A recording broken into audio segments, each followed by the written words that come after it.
ہم ان کو free hand نہیں دیں گے، ہم میدان خالی نہیں چھوڑیں گے، ہم عدالتوں میں اپنی اپیلیں، اپنی درخواستیں، اپنی پٹیشنیں ڈالتے رہیں گے، لیکن ہمیں کوئی توقع نہیں ہے انصاف کی، ہمیں کوئی توقع نہیں ہے کہ ہمیں وہ حقوق ملیں گے جن کا وعدہ آئین پاکستان نے ہم سے کیا ہے، شرافت نے ہم سے کیا ہے، ہمارے دین نے ہم سے کیا ہے۔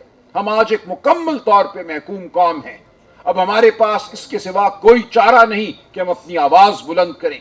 آواز ہم میڈیا کے ذریعے بلند نہیں کر سکتے، میڈیا پر قدغن ہے، میڈیا سینسر بھی ہو جاتا ہے، آزاد منچ صحافی نوکری سے نکال دیے جاتے ہیں، ان کو تنبیہ کی جاتی ہے، ان کے بچوں کی جان اور مال کا ان کو کہا جاتا ہے کہ وہ محفوظ نہیں ہیں۔ کتنے آپ میں سے ایسے ہیں جو آ کر ہمیں بتاتے ہیں کہ ان کے ساتھ کیا ہو رہا ہے؟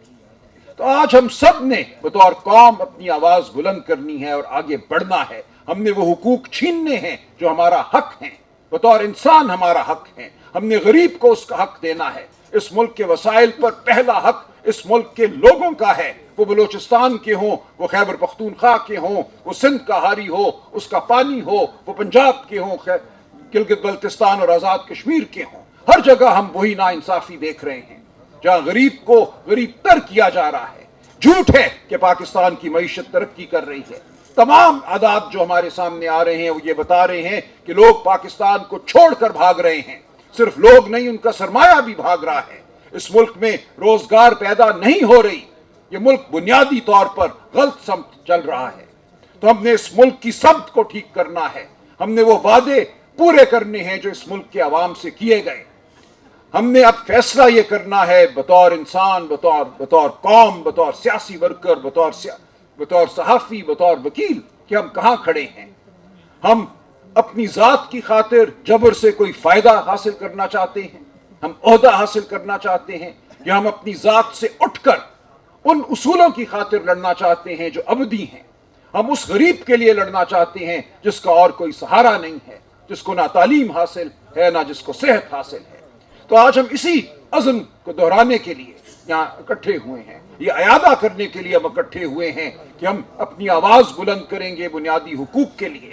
ہمیں ایک میثاق چاہیے ان بنیادی حقوق کے حوالے سے، ہمیں بالکل اقتدار نہیں چاہیے۔ اگر کوئی یہ سمجھتا ہے کہ میں یا پی ٹی آئی یا عمران خان اقتدار کے لیے کھڑا ہے، ہم اقتدار کی جنگ لڑ رہے ہیں، تو یہ غلط ہے، یہ جھوٹ ہے۔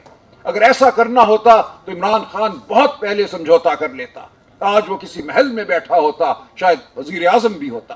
عمران خان فیصلہ کر چکا ہے، اور میں سمجھتا ہوں اس قوم کی بڑی تعداد یہ فیصلہ کر چکی ہے کہ ہم نے اب اصولوں کی جنگ لڑنی ہے، اقتدار کی جنگ نہیں لڑنی۔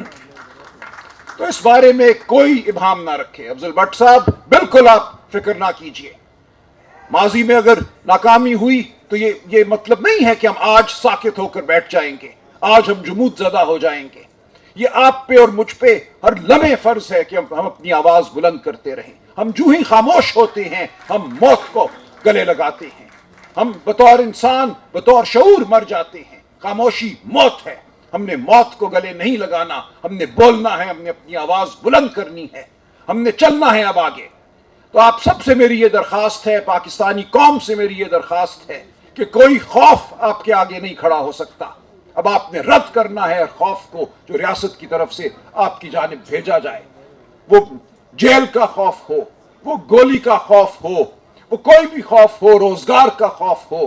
آپ نے ایک بار آگے بڑھ کر اب اپنے حقوق کو حاصل کرنا ہے، ورنہ یہ خوف آپ کے گرد منڈلاتا رہے گا، آپ محکوم رہیں گے، آپ کبھی بھی آزادی نہیں پائیں گے، آپ کے بچوں کو کبھی فلاح نہیں ملے گی، تعلیم نہیں ملے گی، صحت نہیں ملے گی، روزگار نہیں ملے گی۔ تو ہمیں ان بنیادی اصولوں کے لیے، ان بنیادی حقوق کے لیے لڑنا ہے۔ تو آپ سب سے یہ گزارش ہے، میں آپ سب کا شکر گزار ہوں، محمود خان صاحب، علامہ ناصر صاحب، تحریک تحفظ آئین کے جتنے بھی زعماء ہیں میرے ساتھ بیٹھے ہیں، اسد کیسر صاحب، زین شاہ صاحب، آپ سب کی طرف ہم دیکھتے ہیں رہنمائی کے لیے۔ جی اختر مینگل صاحب بھی موجود ہیں، تو ہم سب آپ کی جانب دیکھتے ہیں رہنمائی کے لیے، لیکن ہم سب اپنی اپنی جگہ خود میں کہوں گا لیڈر ہیں۔ ہر شخص پاکستان کا آج اپنی جگہ ایک لیڈر ہے، اس کو اپنے آپ کو لیڈر سمجھنا ہے، اس نے اپنے آپ کو مجبور نہیں جاننا، تبھی ہم آگے بڑھ کر وہ آزادی حاصل کریں گے جس کے ہم 78 سال سے منتظر ہیں۔ تو انشاءاللہ آزادی ہمارا مقدر ہے، کوئی خوف ہمیں درپیش نہیں ہے، ہم اب آگے بڑھیں گے اور اس آزادی کو چھین کر رہیں گے۔ بہت شکریہ۔ بہت شکریہ۔ سلمانت